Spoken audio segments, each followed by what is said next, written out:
Hello, welcome to a video for the Doom cycle from G.I. Joe, the Pursuit of Cobra. This is a line that's bringing some collectors back that may have taken some time off from the Rise of Cobra movie because they didn't really like that. And even if they could ignore the movie, they still didn't really like the figures very much. But it seems to be, from what I can tell, I have not really seen anybody's videos yet, that pretty much people are coming back and they like this line. And we'll go on to the box. It is a window box. Some people don't like that, and some of the larger vehicles don't have window boxes. And I'm not really sure that the mechs are going to have window boxes. I'm kind of assuming they won't because they look like they're rather large. But anyway, so you have the Doom cycle and then the Cobra logo right there. You have the outline that's all bricked and supposed to look a lot like the package insert that's in the back. And then you have Storm Rider here on his three-wheeled chopper or motorcycle. I guess it's not a chopper if it has three wheels.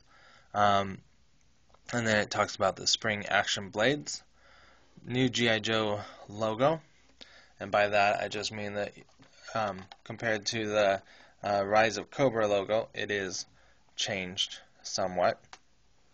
Not sure how you would really say. It's more basically the color, and then it's more blocky than it is edgy, if that makes any sense. Those are my words.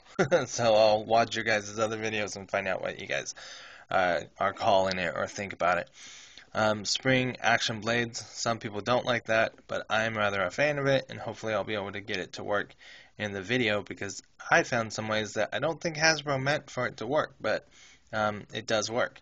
And then you have the fact that not only do you get a package insert, but it actually lays flat and folds out and everything to be a diorama. And then the G.I. Joe logo again. And we'll go to the side, where you have a great, as far as I can tell, artwork, but it's so well done, it almost looks so realistic, and it translates pretty good to the figure. So it tells you about Storm Rider, the figure that you get. It says, G.I. Joe is the code name for a special operations unit of highly trained men and women. Their purpose is to defend the world against Cobra, a ruthless organization with criminal tentacles in every nation on Earth. And then the G.I. Joe logo again. And then we'll go to the back. And even though it gives you bullet points later in the package, they still show you the hidden reveal weapons. They're not really hidden, but it is an added feature that I like. Spring action blades, pretty cool. Again, what kind of figure you have. Then a little diorama of him. And then it goes on to say that the Doom cycle slips through the shadows of the darkened city. The twin-cam 360 RPM engine growls as the cycle moves like a phantom through narrow alleys and along the night-shrouded streets. The sleek design conceals menacing surprises. Spike weapons and steel blades instantly deploy when it's time to attack. And then, even though they've already mentioned it, they talk about the quick deploy weapons, which are the guns and the little spikes down there, or blades. And then this is part of the Pursuit of Cobra City Strike mission. So it says the G.I. Joe team uses their ninja training as they infiltrate a Cobra warehouse.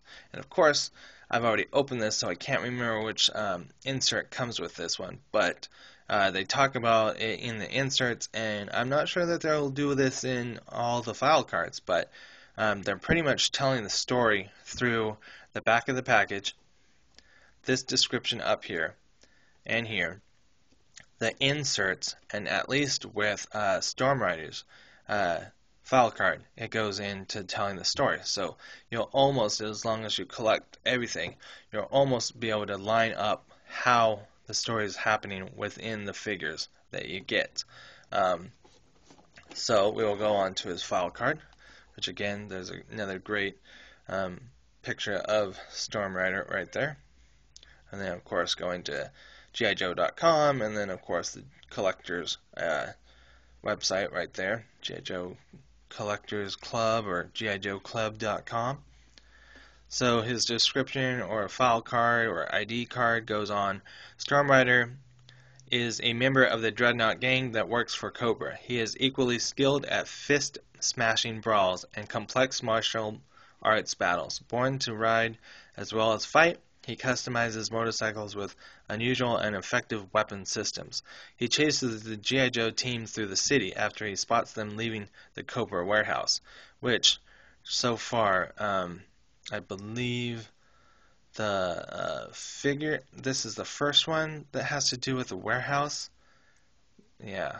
But anyway, so hopefully we'll get into that later in other videos, or other people will be able to figure it out. But it goes on to say mission equipment, Pops 2, pneumatic, I'm assuming. So I'll best, it will be really great when other people start pronouncing these things. But it looks like pneumatic oscillating pressure spike weapon system. So yeah, I can't wait for somebody to do a video, so then I'll know how to say that right. But anyway, so there you have the package. Then I was going to show the figure. So here he is, but I've already taken off his handkerchief, so we'll put that back on. But show you the face. They did give you a whole face, just like with the Dr. Rex Lewis. They didn't skimp. And it won't show probably on this camera, but they even took the time to paint little tiny silver almost rings, because it's not just a dot. It almost looks like it goes around the ear of the figure. And then there's 2 of them on this side. And the reason why that's important is, especially on such a small figure, is hopefully you can see them. There's his 2 studded earrings, or I think earrings. I don't know if guys call earrings something different, but yeah, so rather cool that they put that as the artwork, and they were also able to translate it into the figure when it's so small. So some of the things that are confusing though with this figure is, even though he looks rather awesome in my opinion, very badass, and there's even some little writing on his shirt, and then another kind of Dreadnought logo, and then he's got the Cobra emblem kind of tattoos on both sides of his biceps, and then he's got, I can't really make out these ones even if my camera was very good, so it will be very interesting if you guys can tell what that is. I'm sure it's like a lot of words and writing and stuff, but because it's so small, it doesn't really translate too well. But he has one on that forearm, and then one on this forearm, and I believe they're exactly the same tattoo. But the problem with this figure is that he's painted in flesh tone. They didn't use flesh plastic or flesh toned plastic.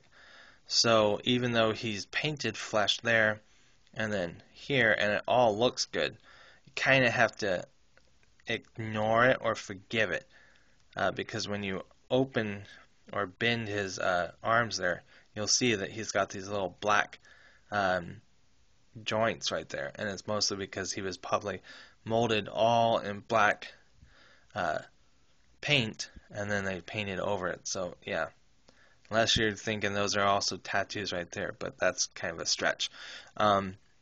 But I'll let it go. Nothing you can really do about it unless you're a customizer. Then you could match and paint and everything.